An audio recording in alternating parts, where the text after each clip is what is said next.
Imaginez que vous cherchez un diamant perdu sur la plage. Parfois, vous croyez voir une lueur dans la mer de sable scintillante, mais ce n'est qu'un éclat de verre. Et à nouveau, la déception vous envahit.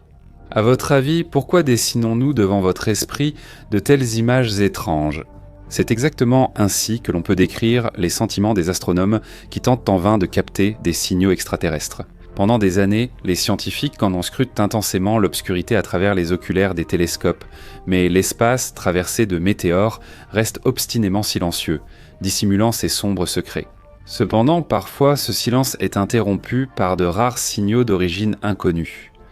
Il faut comprendre que l'univers regorge d'objets capables de se manifester de différentes manières, par une lumière éblouissante, une pulsation énergique ou des sursauts radio. C'est précisément de ces derniers dont nous allons parler maintenant. Que représentent plutôt ces phénomènes et quelle sensation a récemment bouleversé le monde scientifique ? Cet automne, les astronomes ont été surpris par une activité cosmique inédite. En 1 mois et demi, plus de 1600 signaux radio ont atteint la Terre, alors qu'auparavant, on n'en recevait que quelques dizaines. Il arrivait même que, rien qu'en 1 heure, les instruments enregistrent jusqu'à 150 signaux. Les scientifiques ont été surpris par ce phénomène car les sursauts radio rapides restent parmi les plus mystérieux de l'univers. Que sont les impulsions radio uniques et d'où nous parviennent-elles ? Les sursauts radio rapides, ou fast radio burst, sont connus de la science depuis relativement peu de temps. Ils ont été découverts en 2007. Comme beaucoup de phénomènes en astronomie, la découverte a été faite par hasard lors de l'analyse de données concernant l'observation des pulsars. La durée du signal n'était que de quelques millisecondes, mais l'énergie de l'événement qui l'a provoqué défie toute description.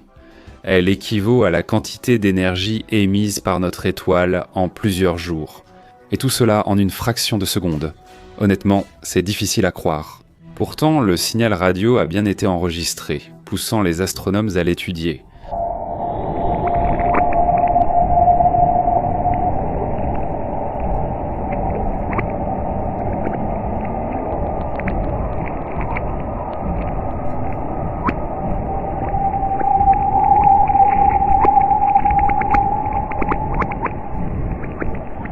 Il a fallu 5 ans à l'équipe de scientifiques pour vérifier si l'éruption sursaut radio rapide 010724 provenait réellement des profondeurs de l'espace, et non d'un simple appareil électrique par exemple.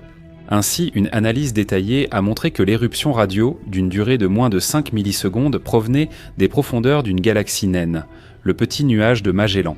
Et la distance jusqu'à l'objet qui a généré ce signal était incroyable, environ 3 milliards d'années-lumière, ou 1 gigaparsec. Comme aucun autre signal n'a été reçu, le groupe de scientifiques de l'Organisation nationale pour la recherche scientifique et appliquée a conclu que de tels phénomènes sont très rares dans l'univers. À quel point se sont-ils trompés ? Pour commencer, détournons notre attention et remarquons l'incohérence évidente entre la durée du signal et l'énergie qu'il a générée. Le docteur en sciences physico-mathématiques et professeur à l'Académie des sciences de Russie, Sergueï Popov, tourne ce paradoxe en dérision lors de ses conférences, affirmant que ces signaux radio ne peuvent absolument pas provenir d'une vie extraterrestre. Admettez-le, il est absolument illogique de dépenser une quantité d'énergie aussi énorme pour envoyer un seul signal. La question suivante c'est donc, qu'est-ce qui peut produire d'aussi puissants sursauts radio ?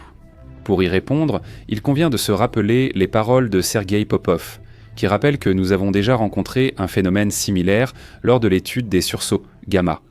À l'époque soviétique, on pensait que ce type de rayonnement était exclusivement provoqué par des explosions de bombes atomiques. C'est pourquoi des appareils espions étaient régulièrement lancés pour détecter de tels sursauts, afin d'avertir les gouvernements impliqués dans la guerre froide d'un danger potentiel. Comme il s'est avéré, le hasard a de nouveau joué un rôle déterminant ici. Grâce à une surveillance active de l'espace, il a été découvert que les sources des sursauts gamma pouvaient être des objets des millions de fois plus puissants que n'importe quelle bombe atomique. Et ces monstres sont très éloignés de notre planète.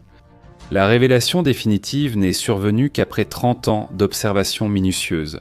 Au début, les astronomes ne pouvaient pas du tout comprendre d'où provenaient des dizaines de signaux puissants. Leur source se trouvait, elle, dans les limites du système solaire, ou bien loin au-delà de notre galaxie. Bien sûr, dans ce contexte, il y avait des gens qui spéculaient sur des messages provenant de civilisations extraterrestres. Ce genre d'ambiance était également encouragé par les films sortis dans les années 90 comme Contact. Jodie Foster a capté un signal prouvant l'existence d'une vie intelligente dans l'univers. En réalité, il ne s'agissait pas d'une bouffée gamma, mais d'une bouffée radio. Eh bien, c'était presque prémonitoire. Cependant, nous nous sommes égarés. En ce qui concerne les sursauts au gamma, les scientifiques ont finalement découvert quel phénomène s'était manifesté de cette manière. Il s'est avéré qu'il s'agissait d'une explosion de supernova.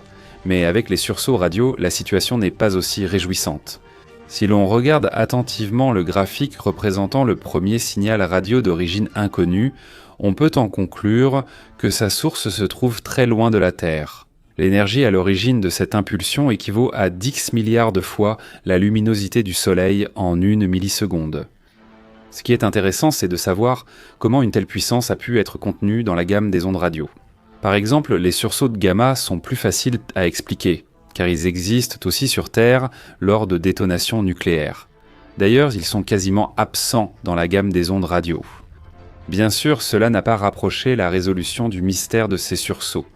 Je répète, si c'est une civilisation extraterrestre, elle est très gaspilleuse. Dépenser autant d'énergie, littéralement, en pure perte. Mais comme souvent, de petits obstacles ont surgi lors de la résolution de cette énigme étoilée déconcertant les scientifiques. Quel incident amusant a entravé l'enquête astronomique cette fois-ci.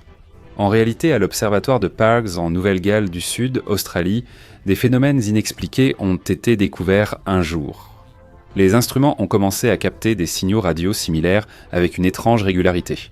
On les a attribués à tout, des avions de ligne, aux décharges électriques. Mais la réponse était évidente. C'était un simple micro-ondes utilisé par les employés de l'observatoire. Les scientifiques affamés ouvraient voir la porte du four avant la fin, laissant s'échapper des ondes radio captées par les appareils. Quand tout a été clarifié, les astronomes ont commencé à vérifier le tout premier signal sursaut radio rapide, 010724 ou l'éruption de Lorimor. Mais selon une analyse détaillée, il s'est avéré authentique et n'avait aucun lien avec les appareils radioterrestres. Alors, l'éruption de Lorimor est-elle toujours la seule à avoir été détectée ? Bien sûr que non. En 2013, après plusieurs fausses alertes, les capteurs ont à nouveau enthousiasmé les astrophysiciens en détectant quelques signaux de millisecondes menant à une conclusion. De telles éruptions existent en réalité en très grand nombre dans l'univers, peut-être plusieurs milliers d'événements par jour. Mais la question reste ouverte. Qu'est-ce qui génère ces signaux ? Jusqu'à récemment, les scientifiques pouvaient seulement localiser l'origine de certaines éruptions. En 2019, ils ont détecté une impulsion unique portant le numéro de code 180924.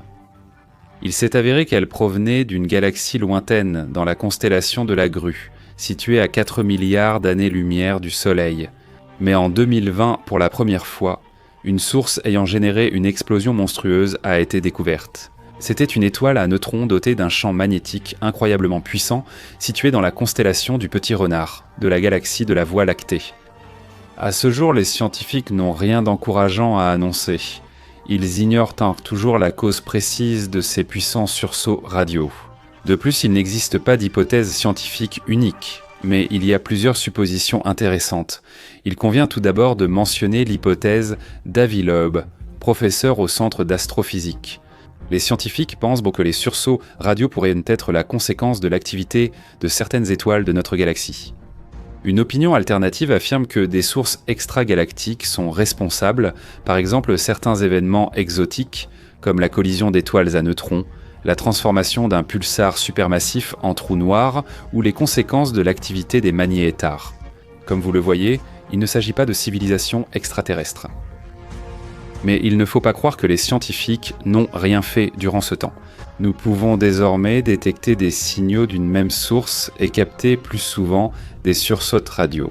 Bientôt, les choses seront plus dynamiques. Le télescope chinois 500 Meter Aperture Spherical Telescope ainsi que le radiotélescope Canadian Hydrogen Intensity Mapping Experiment, installé en Colombie-Britannique, l'une des provinces du Canada, vont nous y aider.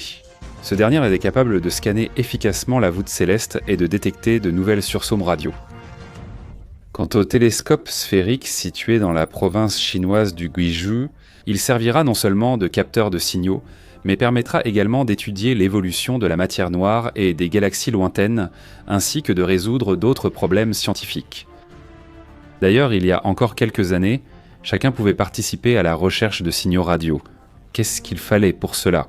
Il suffisait de rejoindre le projet Search for Extraterrestrial Intelligence, qui permettait de capter des sursauts radio depuis chez soi. Cette plateforme à but non lucratif fonctionnait sur la base du programme Berkeley Open Infrastructure for Network Computing, utilisant la puissance de calcul des ordinateurs domestiques. Malheureusement, pour le moment, le projet est en pause. Depuis avril 2020, Search for Extraterrestrial Intelligence (EOHM) a cessé d'envoyer des tâches à ses utilisateurs. Mais il existe plusieurs alternatives pour la recherche d'ondes gravitationnelles, ainsi que pour la création d'un modèle 3D des courants stellaires. Enfin, il convient de noter que les hypothèses avancées par certains scientifiques sont remises en question par d'autres astronomes. Dans notre galaxie, il existe environ 30 magnétars.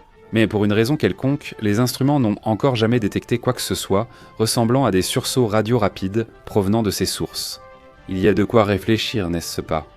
Peu de corps célestes suscitent autant l'intérêt des scientifiques et amateurs d'espace que Mars, planète poussiéreuse encore peu étudiée. Vous vous doutez probablement des raisons, surtout depuis qu'Elon Musk, bien connu, a exprimé son désir de coloniser la planète rouge. C'est devenu un véritable sujet viral, qui a laissé une empreinte marquante sur le développement de la pop culture et a envahi les fils d'actualité. Il y a une autre raison pour laquelle Mars suscite un véritable intérêt dans la société. Il se trouve près de la Terre, et les processus qui se déroulent sur d'autres corps célestes peuvent avoir une influence sur notre planète. Les agences spatiales européennes, japonaises et russes ont construit un grand nombre d'engins afin d'étudier Mars en profondeur. Au début du siècle, la NASA a lancé 10 sondes à cette fin, et l'orbiteur de reconnaissance martienne, Mars Reconnaissance Orbité, accomplit sa mission depuis déjà 16 ans. Et pendant ce temps, il a fait quelques découvertes intéressantes. Installez-vous confortablement, nous allons vous raconter les faits les plus étonnants sur Mars. La sonde martienne est devenue la 27e sonde envoyée vers la planète rouge. Bien qu'il s'agisse d'un projet de la NASA, les scientifiques d'autres agences d'eau spatiale peuvent librement utiliser les informations recueillies par cet appareil. La sonde a été lancée à l'aide du lanceur Atlas depuis le cap Canaveral, en Floride le 12 août 2005. Le moment le plus propice a été choisi, car c'est à ce moment-là que Mars se trouvait suffisamment proche de notre planète. L'appareil est arrivé le 10 mars 2000, 6 mois plus tard. Depuis ce moment-là, la mission de l'orbiteur martien n'a jamais été interrompue. Pour communiquer avec la Terre, la sonde utilisait une antenne directionnelle d'environ 3 mètres de diamètre. Les données recueillies sont transmises à une vitesse de 6 Mbits par seconde. Le vaisseau orbital martien avait terminé sa mission principale en 2010. Mais même aujourd'hui, les chercheurs continuent de surveiller la sonde, car elle peut encore être utile en fournissant des informations importantes. L'appareil est équipé de 2 voiles solaires durables, chacune mesurant environ 4 à 5 mètres de long. L'appareil martien n'est pas le seul en orbite autour de la planète rouge. Dans ce domaine, les sondes Mars Global Surveyor, Mars Express et Mars Odyssey ont également travaillé. Plus tard, les appareils Phoenix, Curiosity et InSight les ont rejoints. Les sondes mentionnées appartiennent à la catégorie des rovers martiens, conçus pour explorer la surface de la planète rouge. Cette activité a établi un record absolu. Mars est le seul objet du système solaire à être étudié simultanément par une telle qualité et quantité d'appareils. Mais revenons à l'orbiteur martien. La NASA a défini les objectifs suivants pour sa mission: la recherche de fossiles, les traces d'eau et de glace, ainsi que la cartographie de la planète. Les astronomes se demandent toujours si la vie a existé sur la planète rouge et s'il était possible qu'elle y apparaisse à l'avenir. L'humanité a envisagé la création d'engins pour explorer Mars bien avant qu'Elon Musk ne parle de ses intentions. Par exemple, la NASA évoquait déjà des projets de vol vers la planète rouge dans les années 1990, mais il n'y avait pas assez de données pour les réaliser. Savez-vous ce qui inquiète le plus les ingénieurs et les astronomes ? Bien sûr, un vol habité vers Mars avec une navette transportant des personnes et plusieurs tonnes de cargaison mettra beaucoup plus de temps à atteindre Mars qu'une petite sonde orbitale. Et les voyageurs de l'espace et les colons, une fois arrivés à destination, seront livrés à eux-mêmes.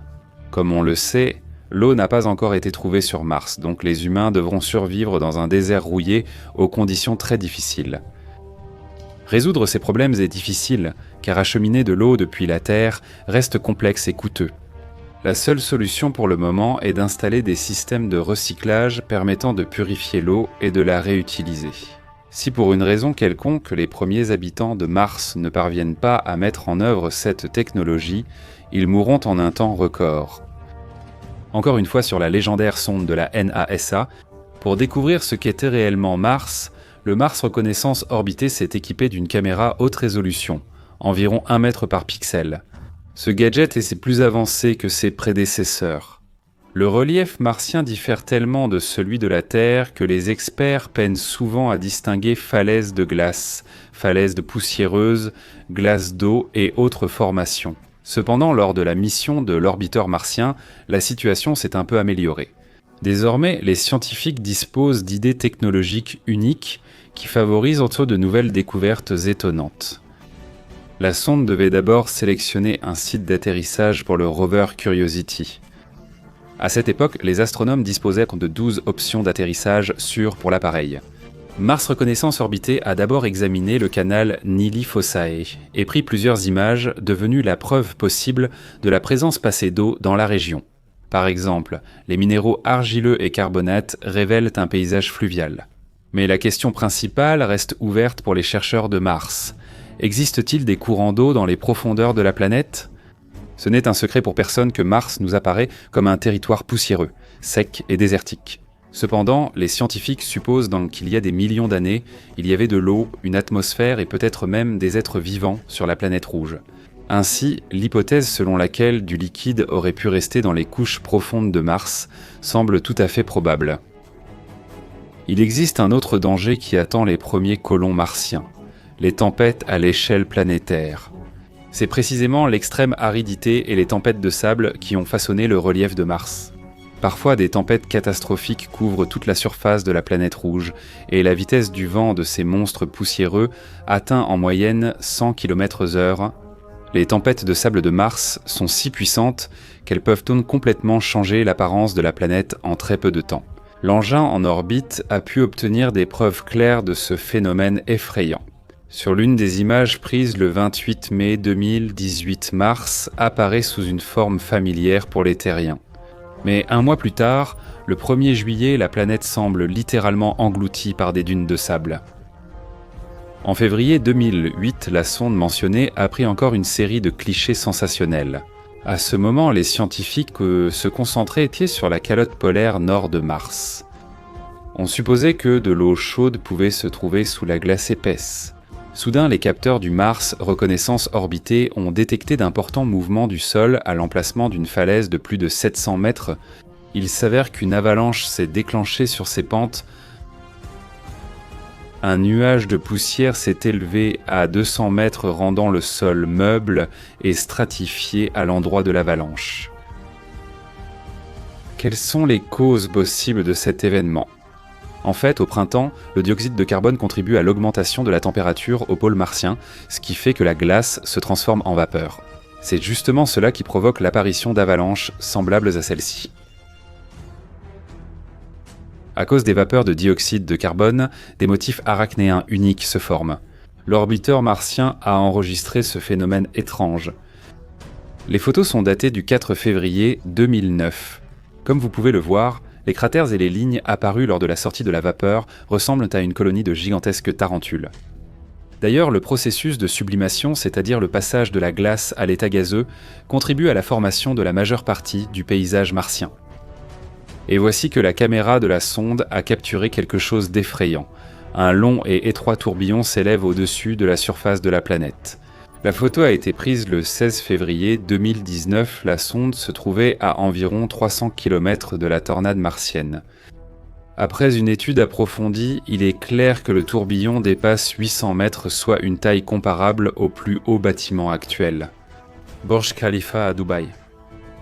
Qu'a-t-on d'autre réussi à découvrir sur la planète rouge ? En 2003, tout ne s'est pas déroulé sans accroc pour l'Agence spatiale européenne. Dans le cadre des projets Mars Express et Beagle, une sonde orbitale et un module d'atterrissage ont été envoyés sur la planète rouge. La première sonde a réussi à atteindre l'orbite de Mars et a commencé sa mission comme prévu, mais le module d'atterrissage Beagle 2 a échoué dès qu'il s'est approché de la surface de la planète. L'orbiteur martien l'a retrouvé 11 ans après son atterrissage raté. Sur les images obtenues, on voit clairement que le robot avait partiellement déployé ses panneaux solaires avant qu'une défaillance technique fatale ne survienne. Malgré les échecs, les recherches sur Mars se poursuivent et portent leurs fruits. En janvier 2018, grâce à la sonde Mars Reconnaissance. Orbités, les scientifiques ont découvert d'immenses veines de glace à la surface de la planète. Ainsi, des réserves d'eau ont finalement été découvertes. Actuellement, on compte environ 8 objets similaires dans différents endroits de la planète. À l'avenir, cela aidera les voyageurs qui iront sur Mars, car cela résoudra le problème d'approvisionnement en eau. Après avoir étudié la composition et la structure de la glace, les chercheurs ont été stupéfaits. Il s'avère que l'eau découverte était autrefois tombée à la surface sous forme de neige. Ce fait confirme la théorie qu'autrefois, Mars était une planète avec des mers, des océans, un climat tempéré et des saisons, c'est-à-dire presque comme la Terre. Mais cette grande découverte passée ne signifie pas du tout qu'il n'y a plus rien à explorer sur Mars. 4 dispositifs au sol étudient en ce moment chaque mètre de la planète, tandis que les appareils en orbite et les sondes poursuivent à la recherche d'artefacts précieux. En février 2021, le rover Perseverance a atterri sur Mars avec le premier hélicoptère martien. Les chercheurs prévoient d'organiser le transport d'échantillons de sol martien vers la Terre, un événement inédit dans l'histoire de la conquête spatiale. Le plus intéressant reste à venir, et nous ne manquerons pas de vous tenir informés des derniers événements. 2017. Dans un observatoire situé à Hawaï, un astéroïde nommé Oumuamua a été détecté. Il est devenu le premier objet interstellaire jamais découvert dans le système solaire. On ne sait pratiquement rien de ses caractéristiques et de sa composition.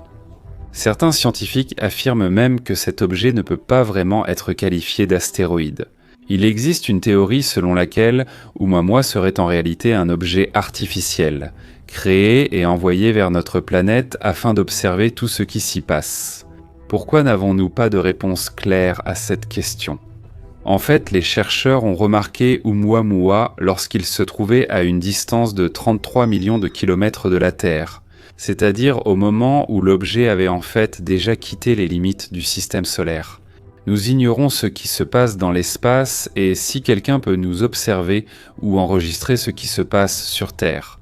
Se pourrait-il qu'une menace cachée plane au-dessus de nous ? La NASA continue d'explorer les coins les plus reculés de l'espace et chaque année, elle fait de nouvelles découvertes qui défient tout simplement l'imagination. Oui, sur de nombreuses exoplanètes, il n'y a rien d'intéressant. Elles se trouvent dans des galaxies lointaines et aucun organisme vivant n'y habite. Cependant, il existe parmi elles des objets vraiment fascinants. C'est d'eux dont nous allons parler maintenant. Nous avons préparé pour vous une nouvelle liste des 6 exoplanètes les plus étranges. J1214b. Nous savons que la majeure partie de la Terre est recouverte par l'océan mondial. Il semble qu'il n'existe aucun objet qui dépasse notre planète en termes de vastes étendues d'eau, mais ce n'est pas le cas. À 42 années-lumière du système solaire se trouve Gliese Rice 1214b, une exoplanète sur laquelle il y aurait, selon les suppositions, des océans de plus de 1500 km de profondeur. La Terre, avec sa fosse des Mariannes, qui atteint à peine 11 km, fait clairement pâle figure face à cet objet. La masse de toute l'eau sur Gliese Rice 1214b représente 75% de la masse totale. Encore une fois, si l'on compare avec le même indicateur sur notre planète, cela ne représente que 0,05%. Nous ignorons encore beaucoup sur cette exoplanète, mais il se peut que les scientifiques découvrent un jour de nombreuses créatures étonnantes dans ces océans. Lisez Rice 1214b. Corotsept b. Il n'est un secret pour personne que la neige est composée d'eau. Mais Khorotsept B prouve le contraire. Là-bas, la neige tombe sous forme de pierre. Pourquoi cela se produit-il ?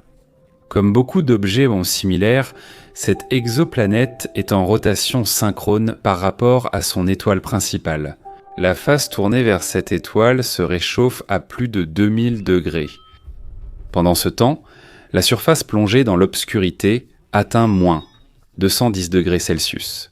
En conséquence, la partie tournée vers l'étoile chauffe tellement que les roches à sa surface s'évaporent tout simplement. Ces processus forment d'énormes nuages de roches. Ils se déplacent vers l'autre côté froid, leur température baisse et ensuite la planète est frappée par une pluie de gigantesques rochers. Si un homme pouvait s'y rendre, malgré des conditions terribles, il ne survivrait pas à cela. Optical Gravitational Lensing Expériment 2016 BLG 1195 LB.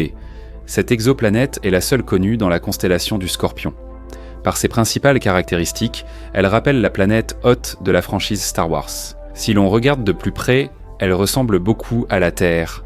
Elle se trouve même à la même distance de son étoile que notre planète du Soleil. La différence principale est qu'elle est totalement recouverte de glace.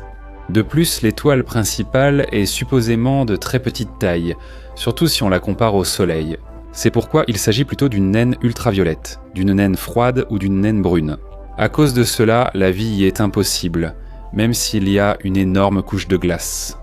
L'exoplanète a été découverte en 2017 par l'Institut coréen d'astronomie et des sciences spatiales, en utilisant la méthode de la micro-lentille gravitationnelle, c'est-à-dire une technique permettant de détecter des objets qui n'émettent aucune lumière.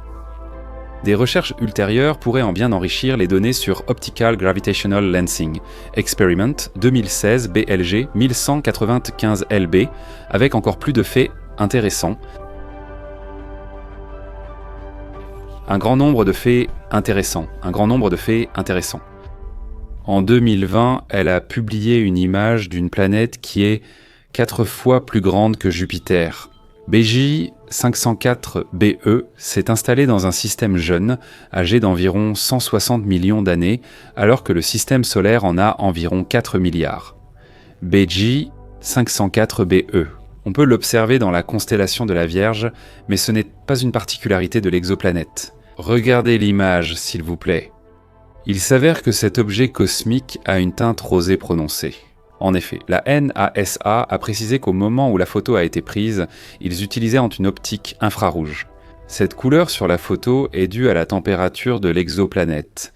Elle ne descend généralement pas en dessous de 237 degrés Celsius. Optical Gravitational Lensing Expériment 2016 BLG 1180 DXLB est une planète d'une taille incroyable. Sa masse dépasse plus de 13 fois celle de Jupiter. Cela place la planète à la frontière entre deux groupes d'objets célestes, les planètes et les naines brunes. Elle est située dans la constellation du Sagittaire, sur le renflement galactique de la Voie lactée. Optical Gravitational Lensing Experiment 2016 BLG 1180 DXLB est la première exoplanète découverte grâce à la micro-lentille ploie gravitationnelle.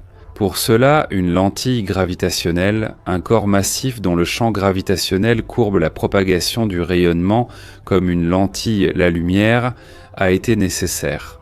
Elle a été découverte par la sonde spatiale Spitzer, qui a fourni une image en haute résolution. Les données ont été obtenues principalement à partir d'observations d'enquête quasi continues et ultra denses à l'aide des télescopes Optical Gravitational Lensing Experiment, Microlensing Observations in Astrophysics et 3 Korea Microlensing. Télescope, net, la quantité d'informations était supérieure à celle de toutes les planètes découvertes précédemment lors de cette mission. Cependant, cela ne suffit pas pour tirer des conclusions plus complètes sur l'orbite de l'objet. Son existence soulève la question de savoir si de tels objets peuvent réellement être appelés des planètes. Ou bien le terme le plus correct serait-il étoile avortée, puisque cet objet est de faible masse et s'est formé par fragmentation du gaz. Kepler 10b. Cette planète se trouve à 560 années-lumière de nous. Non seulement elle est la plus petite de toutes les exoplanètes découvertes, mais elle est aussi le premier objet que les scientifiques ont découvert en dehors de notre système planétaire. C'était une grande avancée pour la science mondiale. Si vous regardez l'image de Kepler-10b, vous remarquerez la teinte rouge vif de la planète. On suppose que l'apparition de cette couleur est liée à une forte teneur en fer en raison de la grande densité de température de la structure. La température dans la couche supérieure de l'exoplanète atteint généralement 1400 degrés Celsius. L'objet fond alors, formant des coulées de lave incandescentes sur plusieurs kilomètres. S'il existait une succursale de l'enfer dans l'univers, ce serait sans aucun doute Kepler-10b. Au siècle dernier, l'humanité ne connaissait que 9 planètes dans notre système planétaire. Pourtant, beaucoup d'aspects étaient inexpliqués. Aujourd'hui, cela a changé. Les sondes spatiales s'éloignent de plus en plus de la Terre et nous transmettent donc des données sur des objets cosmiques étranges, parfois même très effrayants. Et nous ne savons toujours pas clairement ce qui nous attend par la suite. Il se trouve que, dans notre perception, l'espace était quelque chose de lointain, quelque chose qui ne nous concerne pas vraiment et sur lequel il n'est pas nécessaire d'en savoir beaucoup. N'est-il pas plus crucial de connaître ce qui se passe sur Terre plutôt que sur Mars ?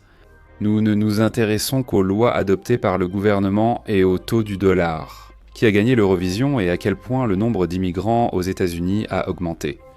Telle était notre réalité, et peu de gens réfléchissent à quel point ces questions sont insignifiantes. Nous tous. C'est une façon de ne pas penser à des choses plus globales qui ont un impact direct sur notre planète et donc sur nous tous. Peut-être qu'il vaut la peine de sortir de sa réalité illusoire et de comprendre que seul l'espace offre un avenir à toute l'humanité, que nous sommes sans défense face à un grand nombre de corps célestes qui passent librement près de nous, qu'il existe de nombreuses galaxies dans l'univers dont nous ne savons rien, et c'est ainsi que des civilisations peuvent naître. Peut-être qu'un jour, nous devrons entrer en contact direct avec des êtres extraterrestres. On peut trouver tant de choses dans les vastes étendues de l'espace. Il est enfin temps de laisser de côté toutes nos peurs et de porter notre attention sur ce qui se passe dans l'univers. Au-delà de Neptune, il pourrait y avoir une planète de la taille de Mars ou de la Terre. La communauté spatiale a récemment publié un article fascinant. Il y est dit qu'au-delà de l'orbite de la planète Neptune, il est tout à fait probable qu'il existe une autre planète dont la taille est comparable à celle de notre Terre ou de Mars. L'article explique également que le système solaire est formé de telle manière qu'il peut, grâce à la gravité, éjecter un tel corps céleste au-delà de ses limites. Les scientifiques continuent d'étudier notre système planétaire, non seulement pour mieux comprendre l'apparition des objets célestes, mais aussi pour savoir comment ils se sont retrouvés sur leurs orbites actuelles. Dans cet article, les auteurs soulignent que, dans les versions actuelles de la formation du système solaire, il n'existe pas encore d'explication à de tels aspects en raison du manque de données. Il est fort probable que cette information manquante inclut également des faits concernant une planète qui effectuait sa révolution autour du Soleil, en dehors du système. Là-bas se trouvent également des planètes géantes telles que Neptune, Jupiter, Uranus et Saturne. Elles se trouvent probablement aujourd'hui dans la zone externe du système solaire ou au-delà, dans l'espace interstellaire. Actuellement, la disposition des objets dans notre système est la suivante. À l'intérieur se trouvent 4 planètes rocheuses, la ceinture d'astéroïdes, puis 4 géantes gazeuses dans la partie externe. Une telle configuration semble assez étrange aux scientifiques. Après Neptune, Jupiter, Uranus et Saturne, on trouve des planètes naines et d'autres corps célestes comme des comètes. Les scientifiques s'accordent à dire qu'il manque quelque chose ici. Selon eux, la fin du développement de notre système planétaire ne pouvait pas être ainsi, c'est-à-dire se terminer par des planètes naines après les 4 géantes. Si l'on réfléchit logiquement, il en résulte que derrière les planètes géantes mentionnées ci-dessus, il devrait y avoir des corps de taille différente, par exemple de la taille de Mars ou de la Terre. Par conséquent, une telle planète existe très probablement et s'est installée dans la partie externe du système solaire, entre 2 géantes gazeuses. Si toutes les hypothèses s'avèrent finalement vraies, alors cet objet céleste se trouve actuellement soit dans l'espace interstellaire, loin de nous, soit il a rejoint les planètes naines. Pour trancher cette question, il est nécessaire d'utiliser des modèles de télescopes plus modernes dont le développement est déjà en cours. Les appareils actuels ne disposent pas d'une puissance suffisante pour détecter une planète à une distance aussi énorme. Comment se déroule la mission du rover lunaire Yutu-2 ? À la fin de l'année 2018, la station Chang'e 4, qui servait également de plateforme d'atterrissage, a commencé sa mission spatiale. Un mois plus tard, le rover lunaire Yutu-2 a atterri sur la surface du satellite de notre planète. L'appareil transmettait des données vers la Terre à l'aide d'une sonde orbitale spéciale. Le rover lunaire étudiait l'un des plus grands cratères, Kármán. Au total, la mission Yutu-2 a duré 1000 jours. C'est la plus longue période pour des appareils de ce type comme ce rover lunaire. La distance totale parcourue par Yutu-2 dépasse 800 mètres HLE. Il a étudié le régolithe lunaire, le sol résiduel et les rochers qui s'y trouvaient. Bien qu'au début, les scientifiques pensaient envoyer le rover sur le satellite seulement pour quelques mois, sur une période plus longue, Yutu-2 a pu recueillir de nombreuses données importantes sur la surface. Il a découvert des éléments du manteau lunaire, a appris quelle était la structure de l'une des couches internes, quel était le niveau de radiation, et il a même réussi à faire pousser du coton chinois. Actuellement, le rover lui-même et la station Chang'e 4 sont en mode dit de sommeil profond.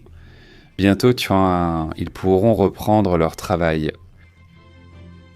Le rover Perseverance a obtenu des images des dunes en haute résolution. Ce n'est un secret pour personne que Mars est une planète très populaire non seulement pour les chercheurs, mais aussi pour la pop culture. Bien qu'à première vue, il n'y ait rien d'intéressant là-bas pour une personne ordinaire. Alors que de nombreux films et livres évoquent les guerres sur Mars, les scientifiques collectent un maximum de données sur cette planète. Il existe de nombreuses suppositions et mythes à son sujet. Par exemple, la NASA a organisé une mission pour l'appareil Curiosity, afin qu'il étudie le cratère Gale Inside, afin de recueillir des données sur la structure des couches externes de Mars. Et Perseverance pour trouver des signes d'anciennes formes de vie. De telles recherches ne sont pas faciles à organiser. Elles nécessitent en soi des investissements financiers et énormément de temps pour tout planifier en détail. Quoi qu'il en soit, les résultats valent les efforts investis. Par exemple, au plus fort de sa mission, Perseverance a pu obtenir des images du relief de Mars. Il a été confirmé que cet objet cosmique est poussiéreux, froid et qu'il y a beaucoup de sable. Regardez cette photo. Les dunes peuvent non seulement être inhospitalières, mais aussi très belles. Les images obtenues par le rover martien sont de haute qualité, ce qui permet d'y distinguer même les petits détails. Quelle est la taille de chaque objet sur la photo ? Et quelle forme le sable prend-il sous l'effet des courants de vent ? Jusqu'à présent, la représentation du paysage martien était basée sur des suppositions et des images médiocres. Cliquez sur la cloche pour rester informé des mises à jour et dites votre petit merci. Mettez un pouce en l'air, cela fera très plaisir à Hubble.